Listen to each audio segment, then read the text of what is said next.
Eu não sabia que a dor podia fazer tanto barulho mesmo em completo silêncio. Cresci com o corpo carregando marcas que ninguém via, vivendo com medo de um irmão que o mundo insistia em chamar de herói. Durante anos, minha voz ficou presa na garganta, sufocada por ameaças e pela culpa que ele colocou nos meus ombros de menina. O que eu senti não tem nome simples, foi solidão, vergonha, desamparo. Mas hoje, depois de décadas calada, eu finalmente encontrei coragem para contar o que me aconteceu. Porque a verdade, mesmo tardia, ainda tem poder de libertar. Meu nome é Maria Lúcia. Tenho 61 anos e moro em Monteiro, no interior da Paraíba. Aqui, a vida é calma, o tempo corre devagar e todo mundo conhece todo mundo. Sou professora aposentada da rede municipal, mas ainda dou aulas de reforço em casa para algumas crianças da vizinhança. Gosto de cuidar das plantas no quintal, ir à feira aos sábados e tomar café coado no pano enquanto escuto os passarinhos logo cedo. Levo uma vida simples, tranquila, como muita gente do interior, mas por trás dessa rotina pacata existe uma história que ficou guardada por muitos anos. Uma história que até hoje ecoa dentro de mim. Eu lembro da chuva naquele dia. Não era forte, mas era insistente, fina e gelada, como se até o céu tivesse ficado em silêncio diante da morte do meu pai. O velório aconteceu na sala da nossa casa, como era costume na cidade pequena onde cresci. As janelas estavam abertas, e a cortina branca balançava devagar com o vento frio que vinha da rua de terra batida. As pessoas entravam e saíam em silêncio, deixando um rastro de perfume antigo e orações murmuradas. Minha mãe estava sentada numa cadeira de palhinha ao lado do caixão, com os olhos vermelhos, o rosto inchado de tanto chorar e um lenço torcido nas mãos. Eu, com 11 anos, não sabia exatamente como me comportar. Só sentia um vazio estranho dentro do peito e uma vontade enorme de desaparecer. Ninguém me perguntava nada. Ninguém notava minha presença ali, como se eu fosse só mais um objeto na sala. Foi quando João, meu irmão mais velho, de 18 anos, se aproximou e me puxou pelo braço com firmeza. Ele não olhou nos meus olhos. Disse apenas: agora você tem que ser forte, Maria Lúcia. Acabou a infância. Você entendeu? Eu apenas balancei a cabeça. Quis perguntar o que aquilo significava, mas a voz não saiu. E foi a última vez que alguém falou diretamente comigo naquele dia. Naquela noite, minha mãe não voltou para casa. Dormiu na casa da minha tia, chorando. João disse que era melhor assim, que ela precisava descansar. Ele fez café preto e passou pão com manteiga na chapa, me serviu no prato da nossa infância, aquele com flores azuis nas bordas. Mas não sorriu. Ele parecia diferente. A voz mais grave, o rosto mais fechado. Disse que, a partir de agora, era ele quem ia cuidar da casa, que eu precisava obedecer. Fiquei calada, comendo devagar, tentando entender o que tudo aquilo queria dizer. Quando terminou de lavar a louça, trancou a porta da cozinha e apagou as luzes. Subiu as escadas na minha frente e entrou no quarto. Eu fui atrás, como sempre fazia, só que tudo estava estranho. Ele fechou a porta e trancou por dentro. Aquilo nunca tinha acontecido antes. Meu estômago se revirou. Sentei na beirada da cama, apertando o travesseiro no colo, e fiquei olhando para o chão. João caminhou até a cômoda, pegou o rádio e ligou numa estação que tocava música lenta.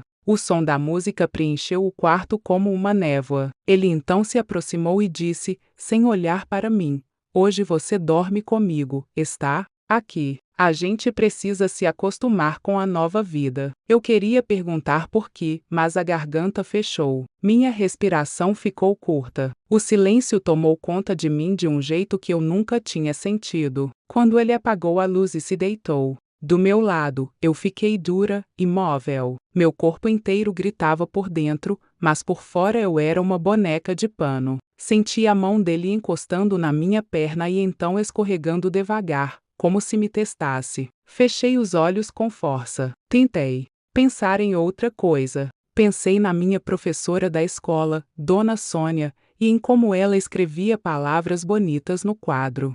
Pensei nos desenhos que eu fazia com lápis de cor, nos cavalos que eu gostava de rabiscar nas folhas brancas. Pensei em Deus, mas nada disso me salvou. Ele sussurrou, com a respiração quente no meu pescoço: se você contar para mamãe, ela vai morrer de tristeza. Vai ser culpa sua. Entendeu? E eu balancei a cabeça, de novo, como tinha feito no velório. Me calei, porque achei que se eu ficasse quieta, tudo passaria mais rápido. Mas não passou. Na manhã seguinte, ele agiu como se nada tivesse acontecido. Me serviu café, comentou sobre o enterro, disse que precisávamos comprar pão no dia seguinte, como se tudo estivesse normal. Minha mãe voltou para casa no fim da tarde, com os olhos inchados e a alma ausente. Ela me abraçou por 2 segundos e depois foi deitar. Eu tentei ficar perto dela, mas João me puxou de novo pelo braço e disse que ela precisava descansar.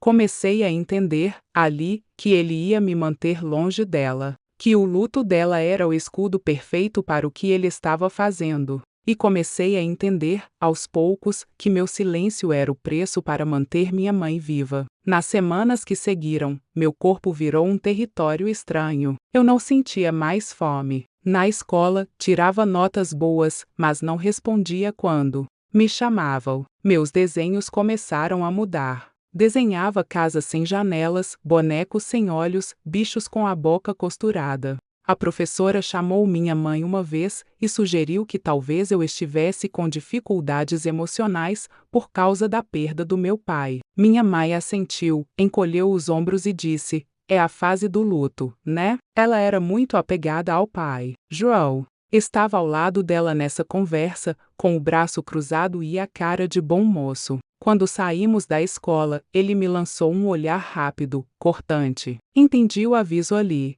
Não abra a boca. O tempo parecia escorrer pelos dias como aquele fio de chuva no vidro da sala no dia do velório. Eu deixei de ser criança sem nem perceber.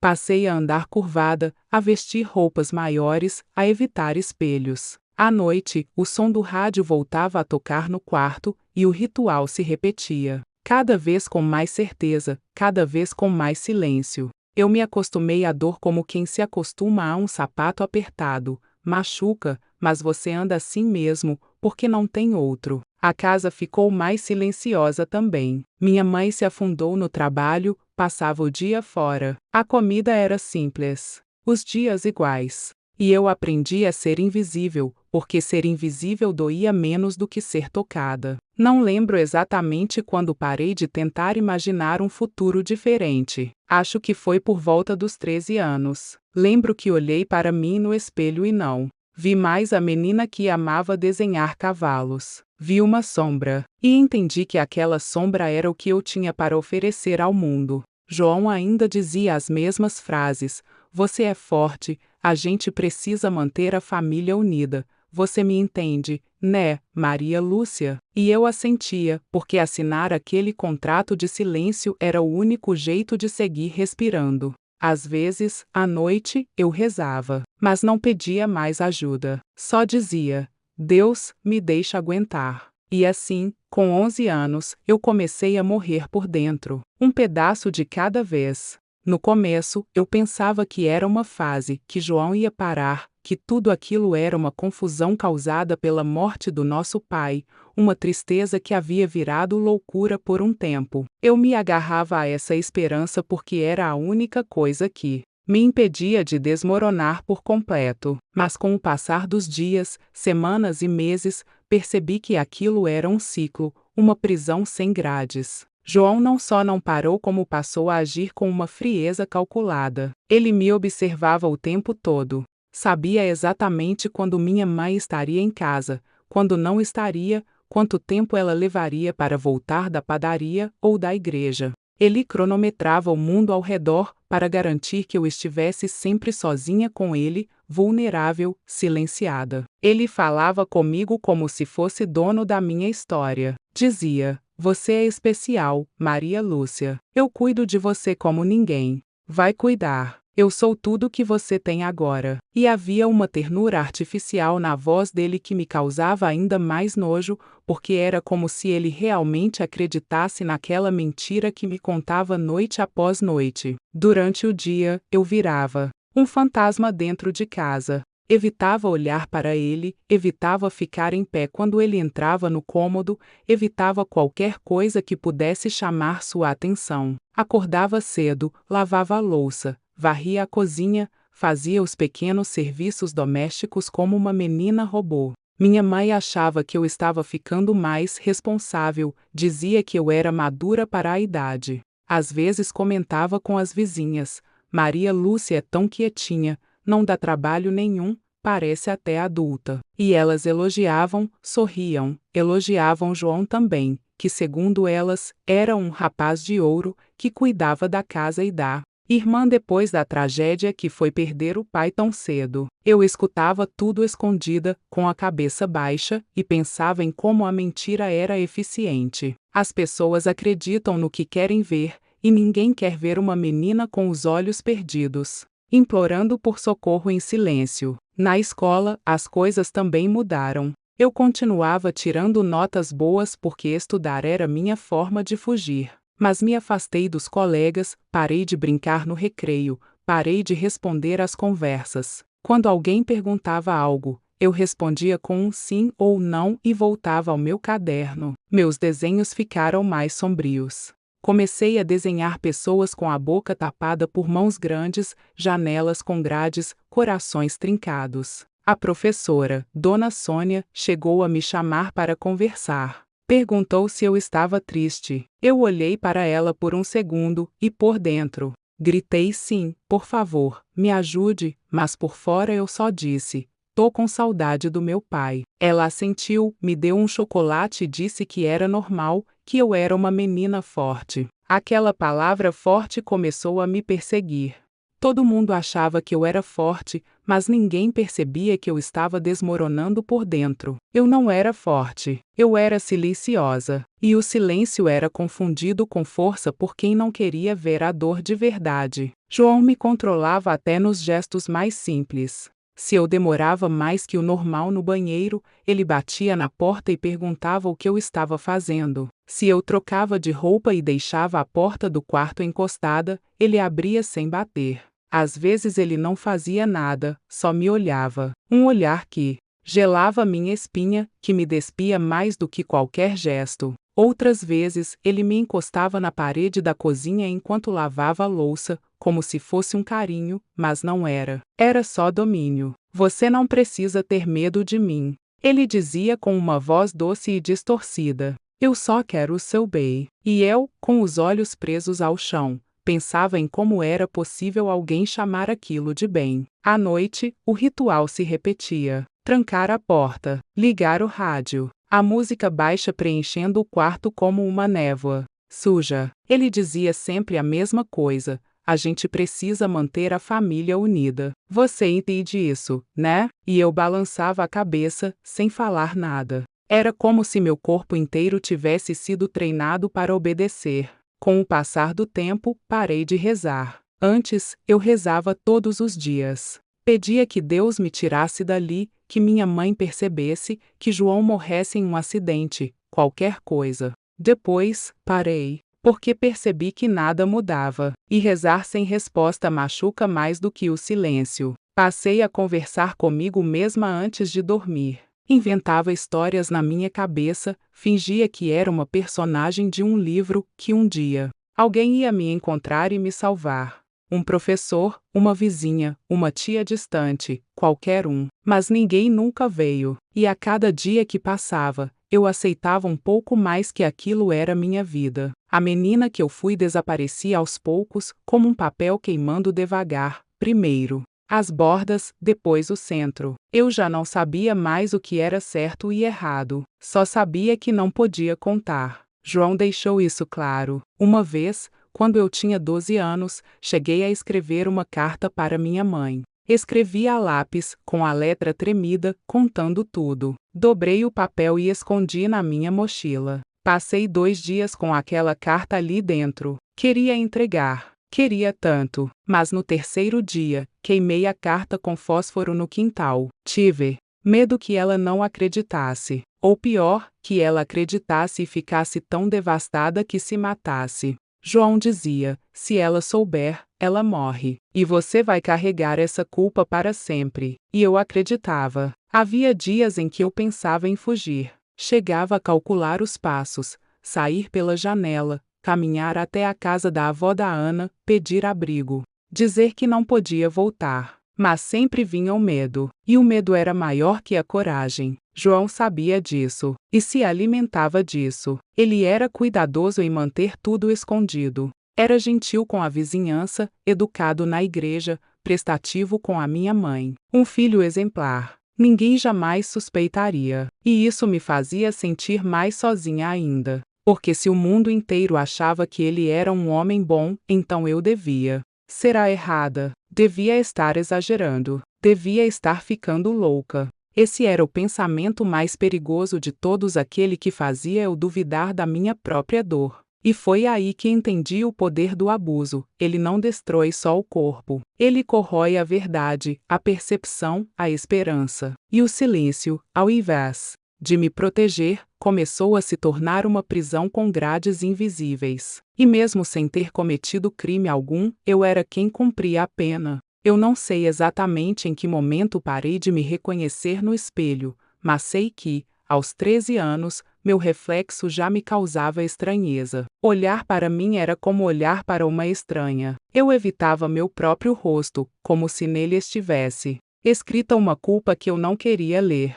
Eu me escondia em roupas largas, andava curvada, quase sempre de cabeça baixa. Quando alguém me chamava, eu encolhia os ombros automaticamente, como se esperasse uma bronca. Meu corpo estava crescendo, minhas curvas começando a aparecer, e isso me apavorava, porque eu sabia que isso significava mais atenção, e mais atenção era sinônimo de perigo. Eu fazia de tudo para não chamar a atenção de ninguém, nem na escola, nem na rua, nem em casa. Quando alguém me elogiava um simples "você está bonita hoje", minha vontade era sumir. Eu agradecia com um aceno, mas por dentro tremia, porque João também me elogiava às vezes, e os elogios dele vinham sempre antes da dor. Ele começou a me tocar de maneiras diferentes. Às vezes, passava a mão no meu cabelo devagar, como se fosse carinho, mas eu sentia meu estômago revirar. Outras vezes, vinha por trás quando eu lavava a louça e encostava o corpo em mim,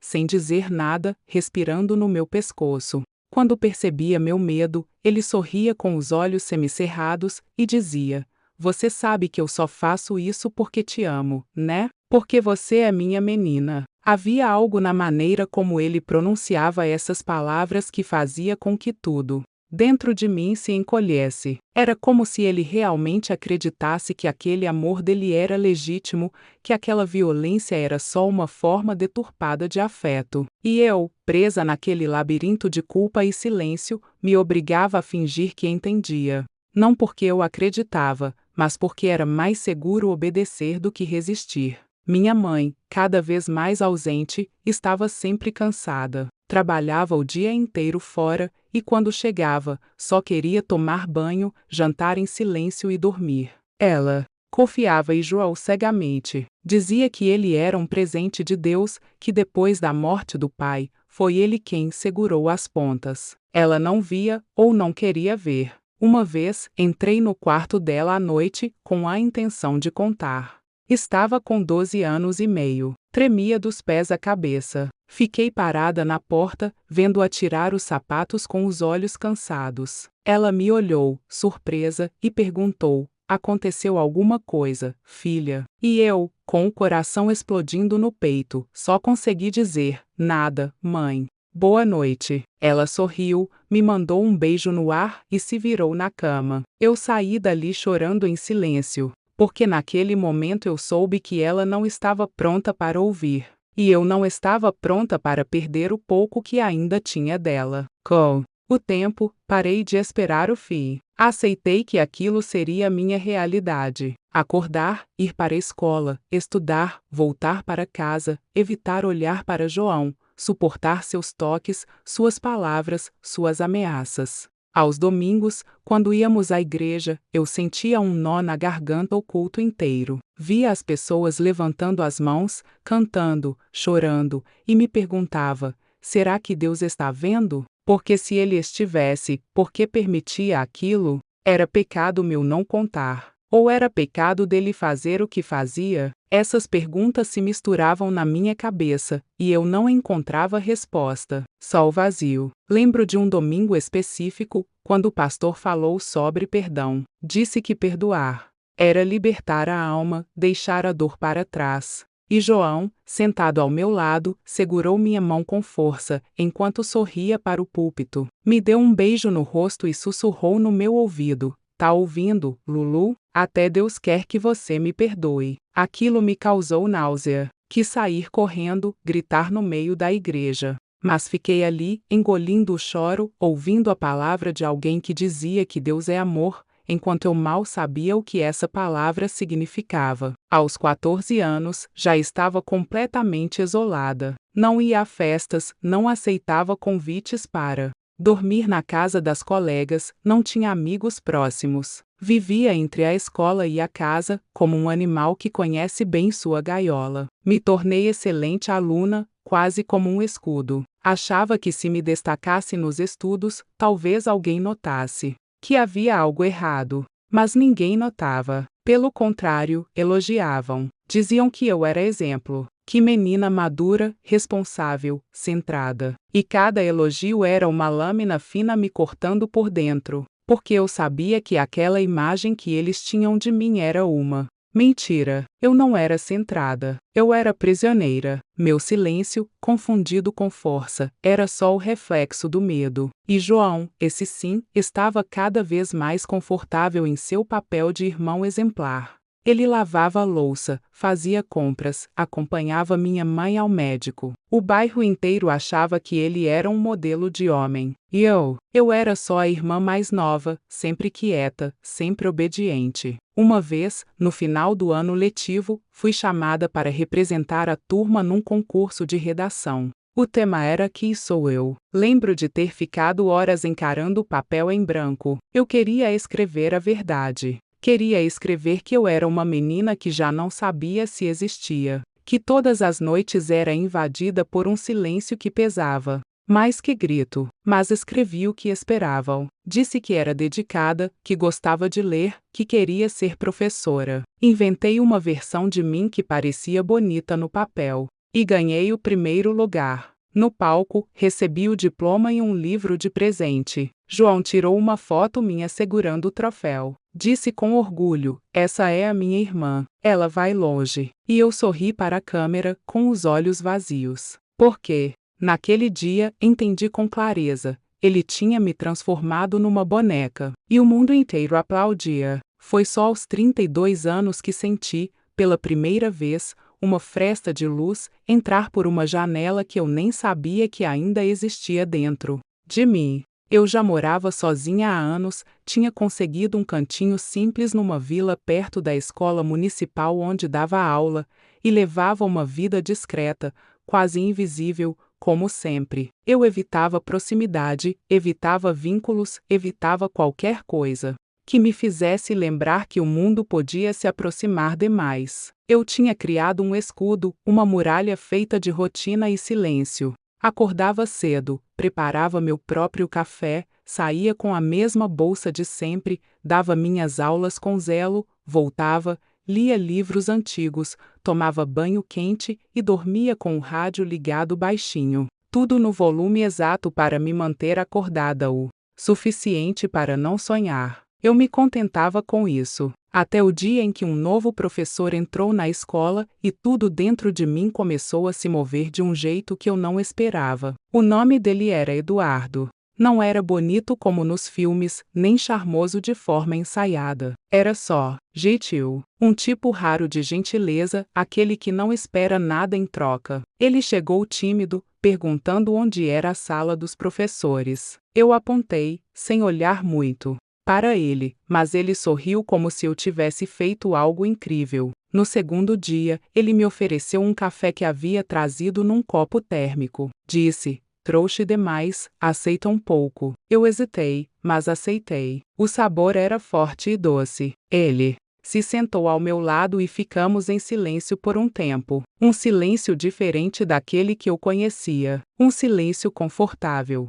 Depois, ele comentou sobre os alunos, sobre o clima abafado da cidade, e em nenhum momento me olhou como se estivesse tentando me decifrar. Era como se ele apenas estivesse ali, presente, e isso me desconcertou. Com o tempo, esses pequenos encontros viraram rotina. Ele me esperava com café, às vezes com um pedaço de bolo que dizia ter sobrado do café da mãe. Começamos a conversar mais. Ele contava da infância no interior, das travessuras com os irmãos, do cachorro velho que ainda morava com os pais. E eu ouvia, quase sem falar, mas com os olhos atentos. Até que um dia, ele perguntou: e você, Maria Lúcia, como foi sua infância? Eu congelei. O mundo pareceu parar. Por um segundo, o ar ficou denso. Eu desviei o olhar e respondi: foi tranquila. Ele percebeu o corte na conversa e não insistiu.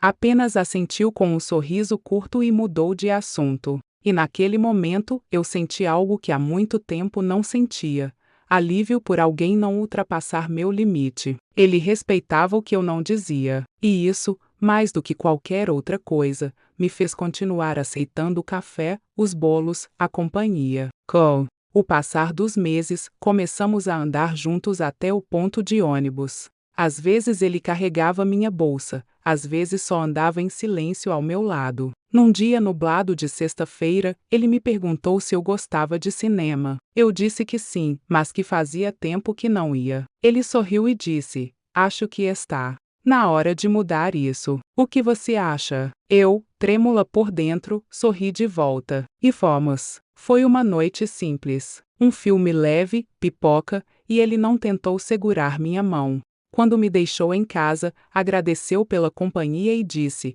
você tem um jeito bonito de ficar quieta. A maioria das pessoas fala demais. E foi embora. Eu fiquei parada na calçada, com o coração acelerado. Pela primeira vez, um homem havia me deixado com mais paz do que medo. Pouco tempo depois, começamos a namorar. De forma lenta, respeitosa, quase infantil. Eu dizia que precisava de tempo e ele dizia: você tem o tempo que quiser. Ele nunca me forçou a nada. Nos primeiros meses, nem beijo teve. E quando aconteceu, foi breve e calmo. Ele me olhou nos olhos antes de se aproximar. Perguntou: posso? E eu disse que sim com a cabeça, quase em silêncio, como tudo que eu fazia. Pela primeira vez, eu não me senti invadida. Não senti nojo. Não senti medo. Senti uma coisa nova, quase esquecida, vontade de continuar. Com ele, eu aprendi a rir. Pequenos risos no começo, depois gargalhadas tímidas. Ele contava piadas ruins só para me ver sorrir. Dizia: seu riso é raro, mas quando vem, vale por 1000. Eu não sabia como lidar com aquilo. Aquela leveza me assustava tanto quanto me encantava. E por isso, fui devagar. Sempre devagar. Foi nesse tempo que descobri que estava grávida. Eu tinha 35 anos. Quando vi o resultado, minhas mãos tremiam. Sentei na cama com o teste nas mãos e fiquei em silêncio por mais de 1 hora. Um bebê, dentro de mim, um ser novo, inocente, com o coração batendo graças a mim. Fiquei feliz e apavorada. Marquei uma consulta e fui sozinha. Na primeira ultrassonografia, ouvi o som do coraçãozinho e chorei. A médica, uma mulher de olhos firmes e voz doce, sorriu e perguntou se era meu primeiro filho. Eu disse que sim. Ela começou a fazer os exames, calmamente, até que parou por um momento. Olhou para mim e perguntou com cuidado: você já passou por algum trauma ou abuso na infância, Maria Lúcia? Eu gelei. Aquela pergunta caiu sobre mim como uma avalanche. Fiquei muda. Ela colocou a mão no meu ombro e disse: se preferir,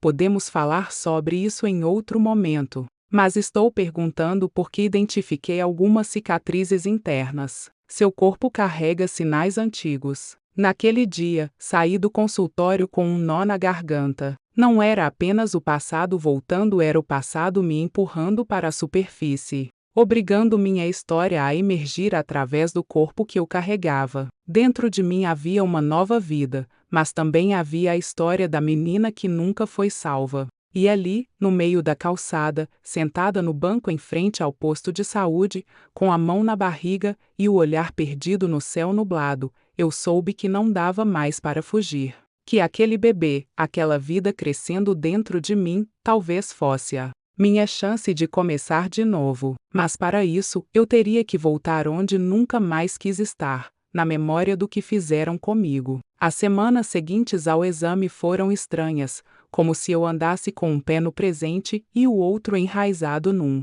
passado que começava a emergir, mesmo contra a minha vontade. Cada vez que eu olhava para minha barriga ainda discreta, sentia uma mistura de ternura e vertigem. Havia uma vida ali, crescendo, se formando, e eu sabia que em breve ela teria um rosto, um nome, uma existência. E, ao mesmo tempo, eu começava a ouvir ecos antigos, fragmentos de palavras, toques, sons abafados pelas paredes do quarto onde minha infância terminou. Foi um processo silencioso e solitário. Eu não contei nada à médica naquela consulta. Só assenti quando ela sugeriu que eu procurasse apoio psicológico durante a gestação. Você não precisa carregar tudo sozinha, Maria Lúcia. Seu corpo lembra, mas ele também pode se curar. Essas palavras ecoaram dentro de mim por dias, enquanto eu olhava para o teto à noite e me perguntava o que mais meu corpo havia escondido de mim. Eduardo reagiu com uma alegria tão pura quando eu contei que estava grávida, que por um momento esqueci de tudo. Ele ajoelhou diante de mim, com os olhos brilhando, e beijou minha barriga com tanto cuidado que algo em mim rachou. Disse: essa criança vai ter tudo que a gente nunca teve. E eu sorri, mesmo que um pedaço meu ainda estivesse preso ao medo. Nos dias que se seguiram, ele começou a montar uma prateleira de livros infantis, pendurou um mobile feito à mão sobre o berço que ganhamos de uma amiga da escola e desenhou estrelinhas no teto do quarto com tinta que brilhava no escuro. Ele parecia um menino redescobrindo o mundo através do pai que se tornaria. E eu, observando tudo em silêncio, queria acreditar que podia ser inteira, mas não conseguia. Às vezes, no meio da noite, acordava suando, com o coração disparado, sentindo o cheiro do quarto antigo, ouvindo a música baixa no rádio, vendo João parado na porta com aquele olhar que ainda me assombrava. Eu sentava na cama e segurava minha barriga com força, como se isso pudesse me ancorar no agora. Como se isso fosse suficiente para me impedir de afundar. Na terceira consulta do pré-natal, a médica me perguntou diretamente se eu havia iniciado o acompanhamento psicológico. Eu hesitei, depois menti. Disse que sim, mesmo sem ter sequer pesquisado onde ficava um psicólogo ali por perto. Ela me olhou com doçura, mas firmeza. Tocou meu ombro com gentileza e disse: a cura não vem só do tempo, Maria Lúcia. Vem quando a gente decide olhar para dentro. Esse bebê vai te trazer luz, mas a escuridão que você carrega precisa ser reconhecida. E então me passou o número de uma profissional do posto de saúde. Ela atende de forma humanizada. Não precisa contar tudo de uma vez. Só precisa aparecer. Aquilo ficou comigo. No caminho de volta para casa, parei no ponto e fiquei olhando os carros passarem. Cada pessoa ali dentro tinha uma história. Talvez alguém ali também estivesse lutando com fantasmas. Talvez eu não fosse a única.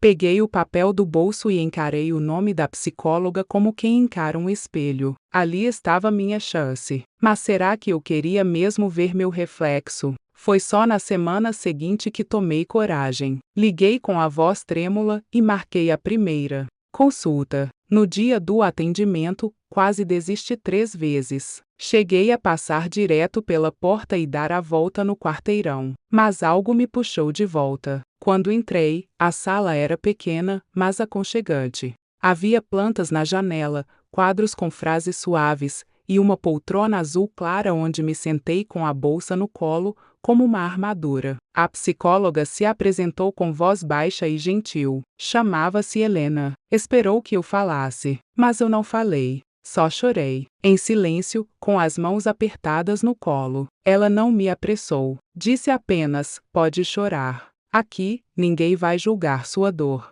E aquilo foi o suficiente para eu não ir embora. Na terceira sessão, as palavras começaram a sair.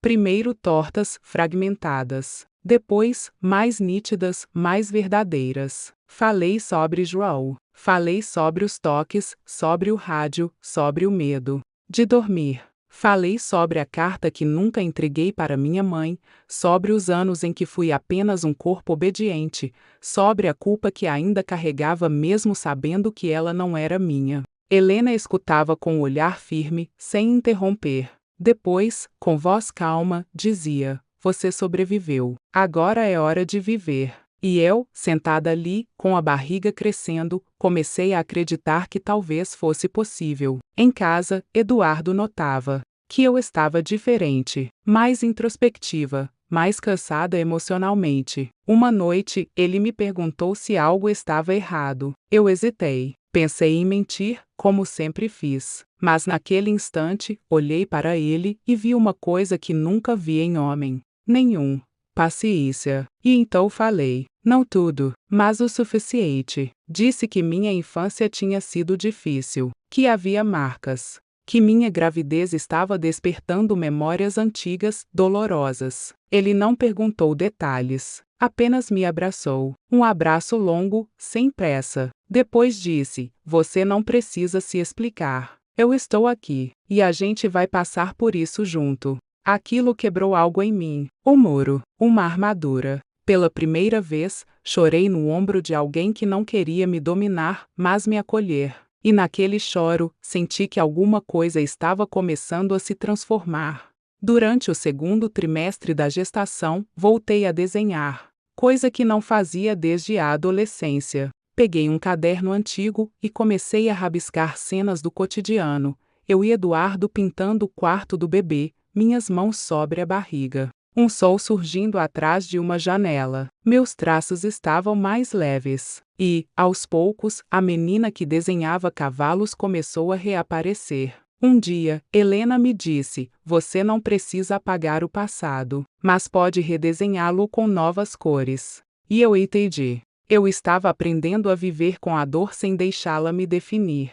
Eu estava me preparando para ser mãe. E, mais do que isso, estava me preparando para ser inteira. Pela primeira vez. A primeira vez que falei o nome dele em voz alta dentro da sala da psicóloga foi como arrancar um caco de vidro que estava enterrado em mim há décadas. Eu já havia contado os fatos, já tinha mencionado as noites de silêncio, as portas trancadas, os toques que me ensinaram a ter nojo do próprio corpo. Mas até então eu me referia a ele como meu irmão. Era como se nomear João fosse dar vida de novo àquilo que eu tanto lutei para apagar. Helena percebeu isso. Durante uma sessão, me perguntou: você consegue dizer o nome dele? Eu travei. Senti a garganta se fechar, a respiração rasgar. Por dentro, fechei os olhos e só consegui balançar a cabeça negativamente. Ela não insistiu. Apenas disse: quando você estiver pronta, a sua voz vai saber. Aquilo ficou em mim como uma semente plantada na parte mais funda da terra. Por dias, evitei até pensar no nome, mas numa tarde de chuva fina, enquanto estava sentada na poltrona da sala com as mãos sobre a barriga e o som do mundo lá fora abafado pela neblina dos meus pensamentos, ouvi minha própria voz sussurrar: João. Na sessão seguinte, entrei muda e sentei como de costume. Helena olhou para mim com aquele olhar que não exigia nada, e foi ali que, sem aviso, sem preparo, eu disse: João. O nome dele é João. A frase saiu como uma lâmina e ao mesmo tempo como um alívio. Foi como se o teto da sala se abrisse e o ar finalmente entrasse. Helena não disse nada por alguns segundos. Apenas respirou fundo e me olhou como se dissesse: agora você começou a se libertar. E então ela disse: obrigada por confiar em mim com esse nome. Agora vamos conversar. Com verdade. E conversamos. Durante aquela sessão, eu revivi cada detalhe não como vítima, mas como alguém que finalmente dava voz à menina que fui. Falei da primeira noite depois do enterro do meu pai, do rádio, da cortina branca balançando com o vento, da dor, que não sabia onde se encaixava. Falei das noites seguintes, dos anos que se seguiram, da maneira como ele tomava posse do meu corpo com naturalidade, como se fosse direito dele. Falei do medo que me moldou. E quanto mais eu falava, mais eu entendia que o silêncio tinha me protegido de morrer por fora, mas tinha me matado por dentro aos poucos. Helena ouviu tudo com os olhos marejados, mas sem desviar. E então, com firmeza, disse: "O que você viveu tem nome, Maria Lúcia. Isso foi estupro continuado. E isso é crime. Você era uma criança." E ele usou o luto da família e a confiança para fazer o que nunca deveria ter feito. Aquilo me atingiu como um raio. Eu sabia, claro que sabia, mas ouvir alguém nomear aquilo, ouvir a palavra estupro dita com tanta clareza, me fez tremer. Passei tantos anos tentando minimizar, dizendo a mim mesma que era só um irmão doente, um problema familiar, algo que deveria ser esquecido. Mas não era. Era crime, era abuso, era violência. E não importava quantos anos haviam passado. Eu era a vítima, não a culpada. E, naquele momento, algo dentro de mim começou a mudar. Pela primeira vez, a culpa que carreguei como um cobertor pesado começou a se desfiar, ponto por ponto. Nos dias seguintes, andei muito, literalmente. Saía de casa e caminhava pelas ruas da cidade com os pensamentos girando como redemoinho. A cada esquina, revivia cenas da infância, mas agora com um novo olhar. Comecei a enxergar as armadilhas que ele montou, os silêncios que ele exigiu, a maneira como manipulava a dor da minha mãe para se esconder atrás dela. Comecei a lembrar de frases que me pareceram inocentes na época, mas que agora soavam como avisos. Você sabe que sem mim, essa casa desmorona. Você não pode me trair. Nós somos os únicos que sabemos a verdade. Se alguém souber, sua mãe morre. E a culpa vai ser sua. Frases como essas haviam me mantido cativa. E agora, enquanto caminhava sob o sol fraco do fim da tarde, eu percebia o quanto tinha sido enredada num cativeiro emocional que durou quase a vida inteira. Não era exagero, era real, era grave, e eu não podia mais fingir que não era. Um dia, voltando da escola, entrei numa livraria e peguei um livro sobre violência sexual na infância. Era a primeira vez que lia algo assim, diretamente. Sentei num banco ao fundo da loja e comecei a ler. Cada página era como olhar no espelho. A culpa da vítima, o silêncio mantido por medo, a manipulação emocional do agressor, a descrença da família. Estava tudo ali. Chorei baixinho entre aquelas estantes, rodeada por palavras que finalmente traduziam o que vivi. Peguei o livro emprestado. Em casa, deixei-o sobre a mesa, visível. E na manhã seguinte, quando Eduardo perguntou o que era, eu respirei fundo. E respondi: é sobre mim. Ele sentou do meu lado e disse: quiser conversar, estou aqui. Se não quiser, também estou. E esse foi o maior ato de amor que ele poderia me dar. Foi durante esse processo de escuta e reconstrução que algo inesperado aconteceu. Comecei a pensar em justiça. Não como vingança, mas como reparação. Comecei a pesquisar se ainda era possível denunciar, se o tempo decorrido inviabilizava o processo. Descobri que, em muitos casos de abuso sexual na infância, principalmente os continuados, a prescrição é diferente. Que existiam leis que protegiam vítimas que, por trauma, só conseguiam falar depois de adultas. Marquei uma consulta com uma advogada indicada pela psicóloga. Contei tudo. Ela ouviu em silêncio, depois respirou fundo e disse: você tem um caso forte, Maria Lúcia. Se quiser, a gente pode entrar com a denúncia. Eu tremi. Por dias.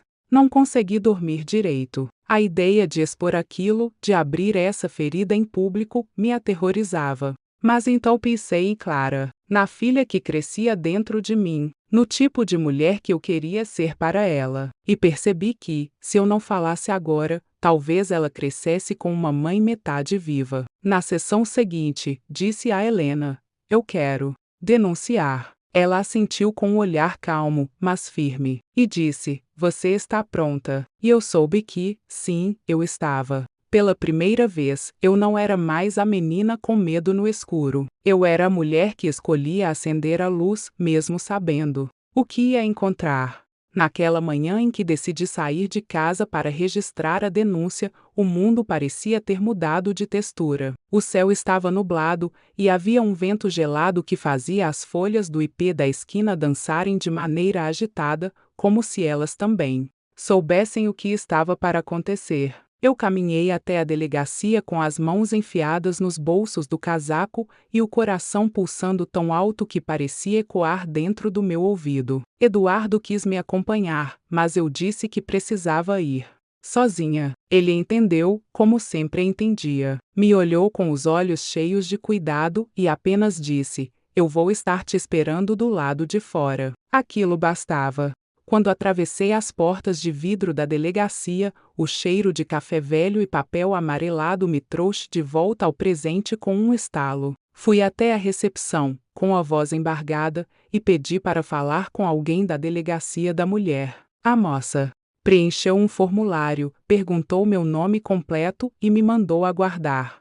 Sentei num banco de madeira e fiquei ali, ouvindo os sons abafados dos telefones tocando e passos apressados no corredor, tentando não correr.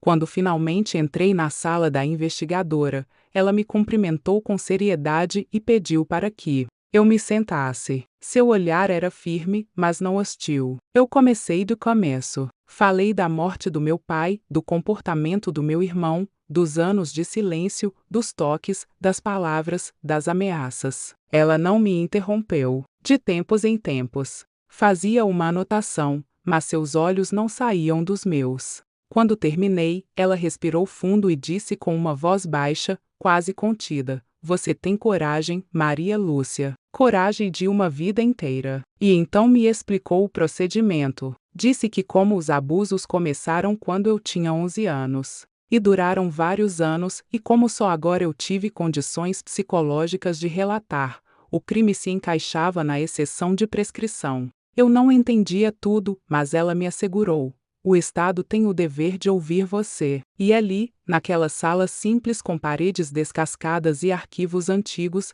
eu senti pela primeira vez que alguém me reconhecia não só como vítima, mas como alguém que merecia justiça. As semanas seguintes foram um turbilhão de emoções. Fui chamada para dar um depoimento formal, precisei contar tudo novamente, dessa vez com um gravador ligado e uma escrivã anotando cada detalhe. Me senti invadida, exposta, mas também aliviada. Era como se, ao tirar as palavras de dentro de mim, eu estivesse limpando feridas que há muito estavam infeccionadas. A psicóloga da delegacia me atendeu antes e depois do depoimento. Ela me segurou pelas mãos e disse: você vai se sentir cansada, exausta até, mas isso é o corpo se abrindo para curar. E foi exatamente isso. Voltei para casa com a alma pesada, mas com um ponto de luz aceso dentro de mim. Eduardo preparou um chá de camomila, cobriu meus ombros com um cobertor e ficou ao meu lado em silêncio.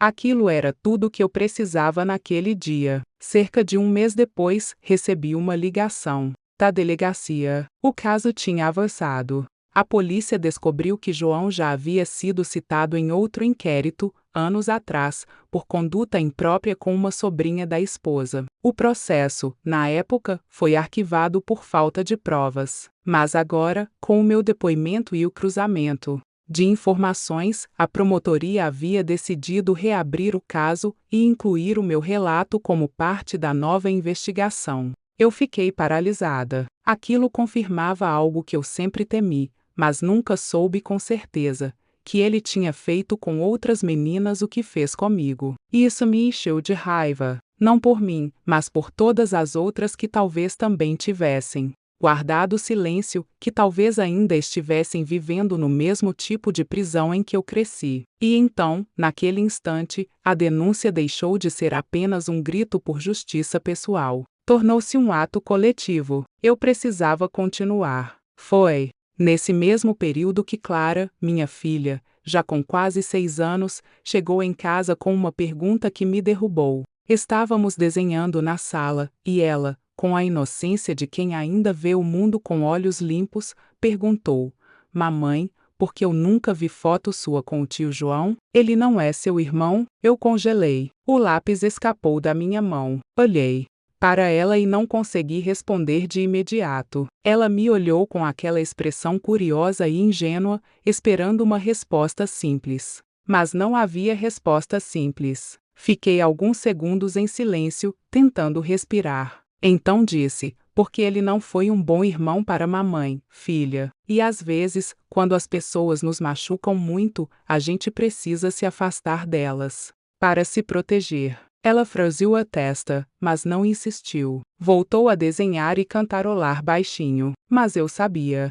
A pergunta dela foi a confirmação de que eu estava no caminho certo. Eu não podia mais permitir que aquela sombra rondasse nossa casa. Algumas semanas depois, a intimação foi enviada. João teria que prestar depoimento. Segundo a advogada, ele parecia surpreso com a reabertura do caso, mas manteve a postura fria e negou tudo. Disse que eu devia estar confusa, que minha mente podia ter criado memórias falsas com o tempo e que tudo que eu dizia era absurdo. A promotora me ligou e, com uma voz grave e respeitosa, me explicou: é comum que agressores tentem descreditar as vítimas, especialmente quando a denúncia vem muitos anos depois. Mas você tem um histórico consistente, e não está sozinha. Quando desliguei o telefone, senti uma mistura de medo e força. Ele negava. Claro que negava. Mas agora, eu não era mais aquela menina de 11 anos escondida atrás da porta.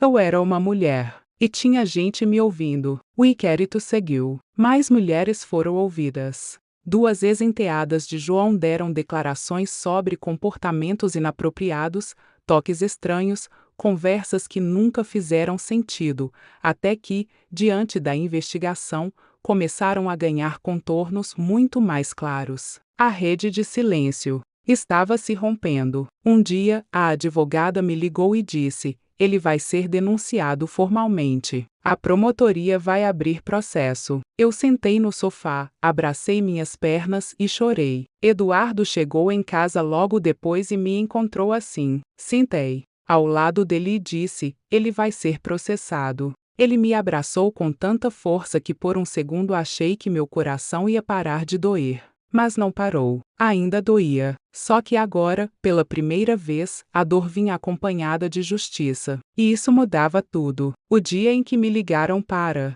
avisar que João havia sido preso foi estranho. Estranho porque eu sempre imaginei que, quando esse momento chegasse, eu gritaria, choraria de alegria, pularia de alívio, mas não foi nada disso. O que senti foi uma espécie de silêncio interno, um vazio cheio de significado, como se algo dentro de mim tivesse se desligado e ligado ao mesmo tempo. A ligação veio pela manhã. Eu estava preparando o lanche de Clara, passando manteiga no pão com uma mão e equilibrando a frigideira com ovos na outra. O telefone tocou com aquele toque seco e curto, e quando atendi, uma voz formal do outro lado disse: bom dia, senhora Maria Lúcia. Aqui é da promotoria. Estamos ligando para informar que, após cumprimento de mandado, o senhor João foi preso preventivamente na manhã de hoje. Ele está à disposição da justiça. Sabemos que a senhora é parte importante do processo e queríamos mantê-la atualizada.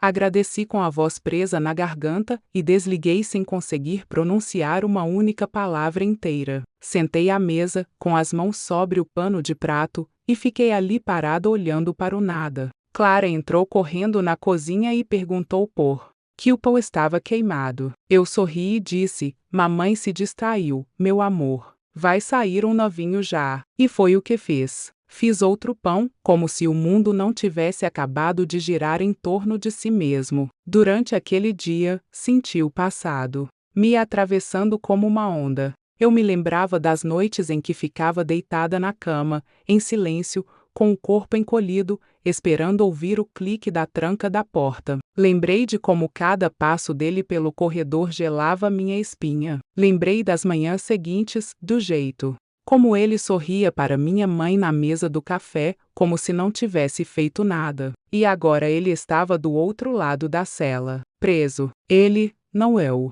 Pela primeira vez, eu não era quem carregava as correntes. Liguei para Helena, minha terapeuta. No fim da tarde, contei sobre a prisão. Ela escutou em silêncio, depois disse: eu queria poder te abraçar agora. Isso é mais do que justiça. É reconhecimento. É reparo. E eu chorei, em silêncio, com o telefone encostado ao ouvido. Pela primeira vez, minhas lágrimas não eram de medo, nem de vergonha. Eram de libertação. Nos dias que seguiram, a notícia começou a se espalhar. Em cidades pequenas, nada fica em segredo por muito tempo. Pessoas que estudaram comigo mandaram mensagens, algumas apenas dizendo força, outras tentando entender o que aconteceu. Uma antiga vizinha escreveu: Lúcia, vi a notícia. Estou em choque. Nunca imaginei. E eu respondi apenas: nem tudo que a gente vive aparece na janela. As redes sociais compartilharam matérias breves, frias, dizendo que um homem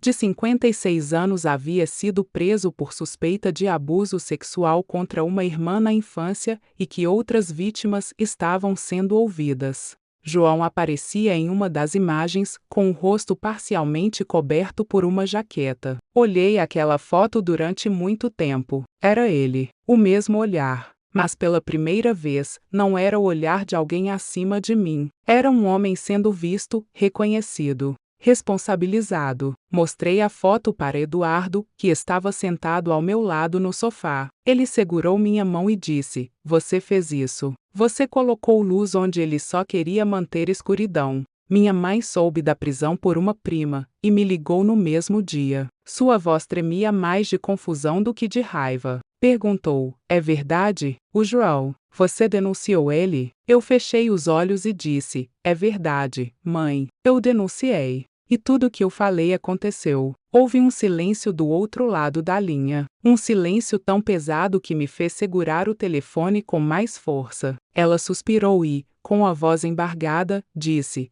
por que você nunca me contou? E eu respondi, com um nó na garganta: porque ele disse que a senhora ia morrer de desgosto se soubesse. E eu acreditei. Ela chorou. Chorou como eu nunca tinha ouvido. E eu chorei junto, não de raiva, mas de luto. Um luto antigo, que agora encontrava espaço para sair. Talvez fosse tarde para muitas coisas, mas não para isso. Ela não disse que acreditava em mim, mas também não disse que duvidava. E isso, vindo dela, foi suficiente naquele momento.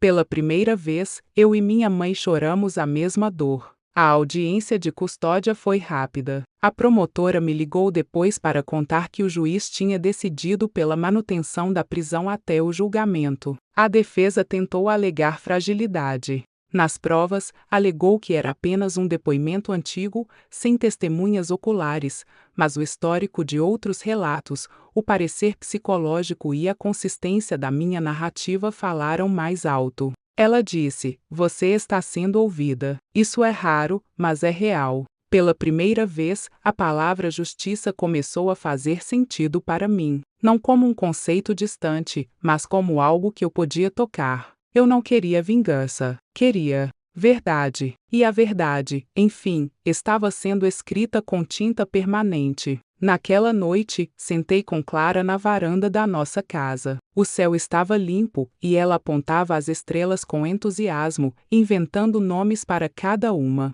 Ela riu alto quando eu errei o nome de uma constelação que ela havia acabado de inventar. De repente, me olhou e perguntou: mamãe, por que você está sorrindo tanto hoje? Eu a abracei com força e disse: porque hoje eu me sinto livre. Filha, de um jeito que eu nunca tinha sentido antes. Ela sorriu, sem entender tudo, mas sentindo. Porque as crianças sentem quando algo muda. E naquele momento, ela era o símbolo daquilo tudo, da vida que nasceu da dor, mas que escolheu ser luz. Depois da prisão de João e com o processo correndo na justiça, algo dentro de mim começou a se reorganizar, como se as peças do quebra-cabeça da minha vida, que sempre estiveram embaralhadas, finalmente começassem a encontrar seu lugar.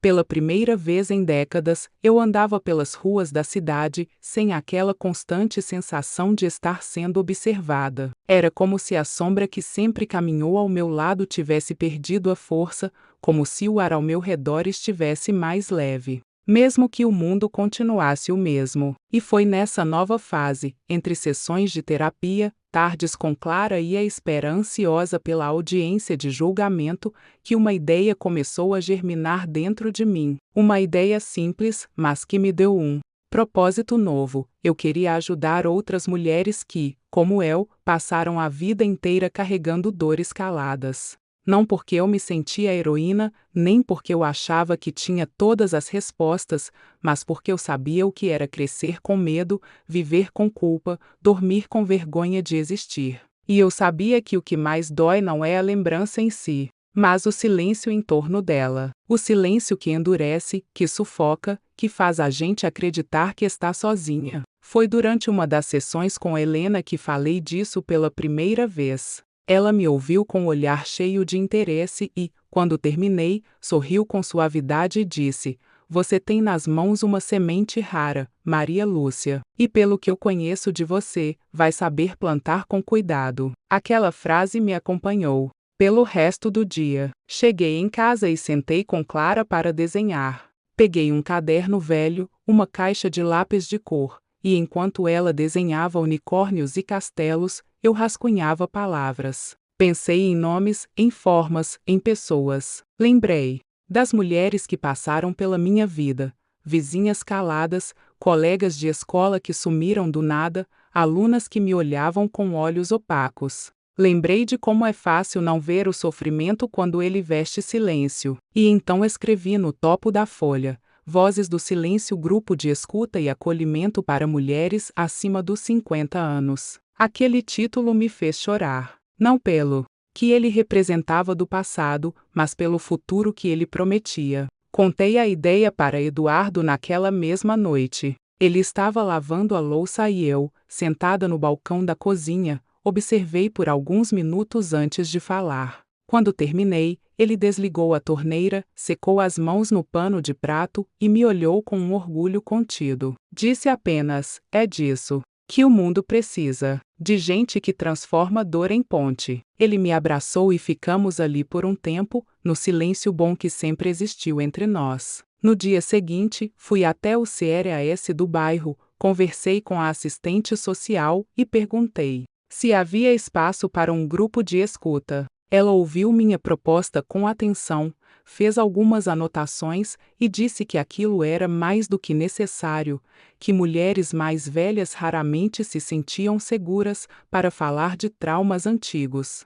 Combinamos um dia da semana, um horário fixo, e uma sala simples com algumas cadeiras de plástico e uma garrafa térmica de café. Na primeira reunião, apareceram só 3 mulheres. Todas chegaram desconfiadas, com olhares que variavam entre a curiosidade e a cautela. Eu também estava nervosa, não sabia exatamente como começar. Sentei com elas em círculo e contei a minha história. Com calma, sem pressa, sem detalhes gráficos demais, mas com verdade. Disse meu nome completo. Disse a idade que eu tinha quando tudo começou. Disse o nome dele. E disse que hoje ele estava preso. Quando terminei, havia um silêncio denso na sala, mas não era um silêncio ruim. Era um silêncio de quem entende, de quem sabe. Uma das mulheres, Dona Elza, olhou para mim com os olhos marejados e sussurrou: "Meu irmão também." A outra, Dona Cida, respirou fundo e disse: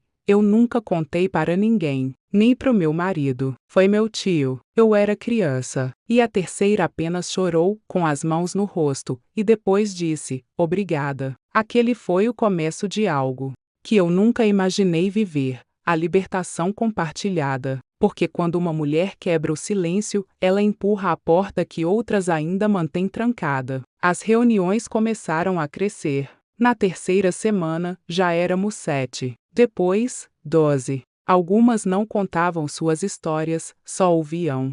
Outras falavam sem parar, como se tivessem esperado décadas por aquele espaço. Levávamos bolos, café, às vezes músicas. Ríamos, chorávamos, orávamos juntas. E mais importante, nos escutávamos sem pressa, sem julgamento, sem pressa de consertar. A gente sabia que não se conserta o que foi quebrado, mas se aprende a cuidar das partes que restaram. E isso era suficiente. Uma das participantes, Dona Jurema, de 68 anos, chegou a dizer: "Esse grupo é meu respiro da semana. É aqui que eu existo sem esconder minhas cicatrizes." Aquilo me marcou profundamente, porque era exatamente isso. O que eu nunca tive, agora eu podia oferecer.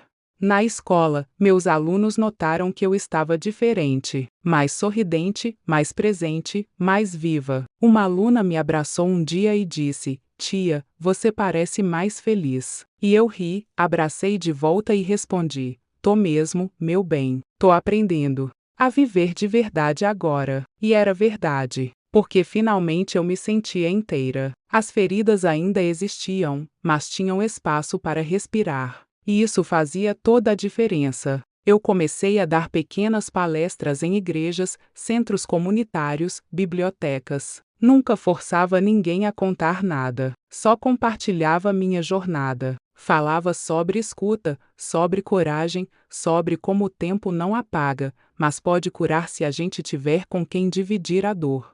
E cada vez que eu falava, via nos olhos de alguma mulher na plateia um brilho tímido, como uma janela se entreabrindo. Certa tarde, depois de mais uma dessas conversas, uma senhora veio até mim com um bilhete dobrado. Entregou com as mãos trêmulas. E saiu sem dizer nada. Abri o papel ali mesmo e li: "Você contou a minha história. Obrigada por não me deixar sozinha." Aquilo foi tudo. Guardei o bilhete dentro do meu caderno e sempre que a dúvida bate, eu releio. Porque há dias em que a gente se pergunta se tudo isso valeu a pena, mas basta lembrar de uma vida tocada, de uma dor compartilhada, para saber que sim, valeu, vale muito. Hoje, aos 61 anos, quando acordo e coloco os pés no chão, sinto um tipo de gratidão que não vem da ausência da dor, mas da certeza de que ela não me define mais. Eu olho para mim no espelho com os cabelos brancos crescendo aos poucos, as marcas do tempo no rosto e uma tranquilidade nos olhos que eu nunca imaginei que um dia fosse ver ali. Às vezes me pego tocando a própria pele com a ponta dos dedos. Não como quem se examina, mas como quem se reconhece. Porque durante muito tempo, esse corpo não me pertenceu. Foi território de guerra, campo invadido, chão tomado. Hoje, ele é casa. Meu nome é Maria Lúcia, e por muitos anos da minha vida, eu fui prisioneira do silêncio. Não por escolha, mas por medo. Eu vivi anos dentro de uma cela invisível, construída pelas palavras de um irmão que dizia me amar enquanto me destruía. Noite após noite. E por mais que o tempo tenha passado, que a justiça tenha sido feita, que ele esteja agora onde deve estar, a minha maior vitória não foi vê-lo atrás das grades. Foi ter aprendido a existir além do que ele tentou apagar. Em mim, Clara, minha filha, hoje com 25 anos, é um dos motivos pelos quais continuei caminhando quando tudo parecia pesado demais. Ela cresceu vendo uma mulher silenciosa que, aos poucos, se permitiu falar. Ela não conheceu a versão mais triste de mim, mas sentiu as rachaduras. Crianças sentem. E por isso, quando ela me disse que queria cursar psicologia, eu chorei. Não de orgulho apenas, mas de esperança. Ela disse: "Quero entender como a mente se defende da dor, mãe. Quero ajudar outras pessoas a se libertarem como você se libertou." Eu a abracei com força e disse: "Só promete que vai se proteger."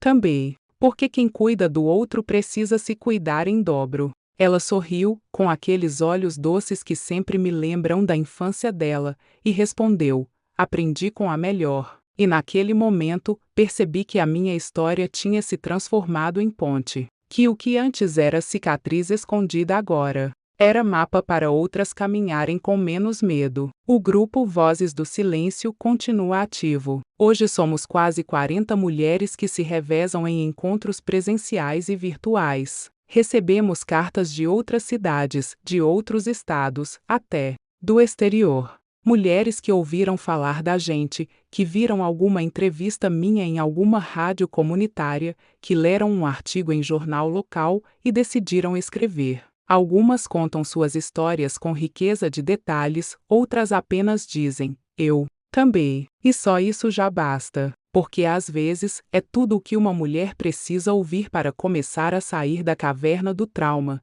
que ela não está sozinha. Organizamos rodas de conversa, oficinas de escrita, tardes de bordado onde cada ponto é um fio puxado da memória. E eu aprendi que curar é um processo coletivo, que quando uma mulher se levanta, ela puxa outras com ela, e que a vergonha, quando compartilhada, perde força. Nossos encontros não são tristes. Ao contrário, rimos, celebramos, cantamos. Não porque esquecemos o que nos aconteceu, mas porque decidimos não permitir que aquilo seja tudo o que somos. Um dia desses, fui convidada para dar uma palestra em uma escola pública, justamente na mesma onde eu estudei quando criança.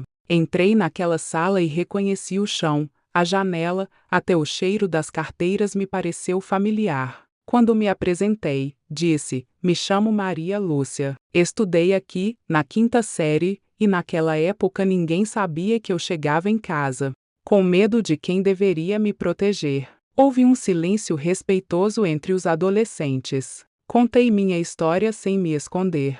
Falei da dor, do silêncio, da culpa, mas falei também da coragem, do dia em que denunciei, do dia em que ele foi preso, do dia em que fundei o grupo. E então disse, se alguém aqui estiver passando por algo, saiba, a saída. E nunca é culpa de vocês. Uma menina no fundo levantou a mão, olhos marejados, e perguntou, demorou muito para acreditar em você mesma? Eu sorri com tristeza e disse, demorou quase a vida inteira, mas ainda assim valeu a pena. E naquele instante, eu soube que aquela fala talvez tivesse mudado o destino de alguém ali. Algumas noites, ainda acordo com pesadelos. O corpo não esquece tudo de uma vez. Há sons, cheiros, gestos que ainda me acionam, mas agora eu sei como voltar para mim. Acendo a luz, respiro fundo, às vezes escrevo no caderno que deixo ao lado da cama. Outras vezes apenas vou até a varanda, olho o céu e sussurro, eu sobrevivi. Porque é isso que sou, sobrevivente. E quero que cada mulher que escute essa história saiba disso. Que não importa quanto tempo tenha passado, se o agressor era da família, se ninguém acreditou, se o mundo virou as costas. A verdade de quem sofreu nunca perde o valor. E a justiça, mesmo que tardia, ainda pode acontecer. Por isso, se você chegou até aqui me ouvindo, lendo, sentindo, eu quero te dizer algo com o coração inteiro. Você não está sozinha. Nunca esteve. Há tantas de nós por aí, escondidas. Atrás de sorrisos contidos, de rotinas silenciosas, de histórias não contadas. Mas quando uma de nós fala, as outras escutam. E quando escutam, algo começa a mudar. Se você viveu algo parecido, se carrega uma dor antiga que ninguém viu, saiba que há espaços seguros, há mãos estendidas, há redes de apoio, há caminhos. Pode levar tempo, pode doer no começo, mas vale cada passo. Eu prometo, hoje, eu não carrego mais vergonha, carrego história, e com ela, carrego outras vozes que caminham ao meu lado. O silêncio, que um dia foi meu escudo, virou meu campo de batalha, e foi falando que eu me salvei. Meu nome é Maria Lúcia. Eu fui vítima. Hoje, sou mulher, mãe, educadora, sobrevivente. E minha voz, que um dia calaram, agora é ferramenta de cura.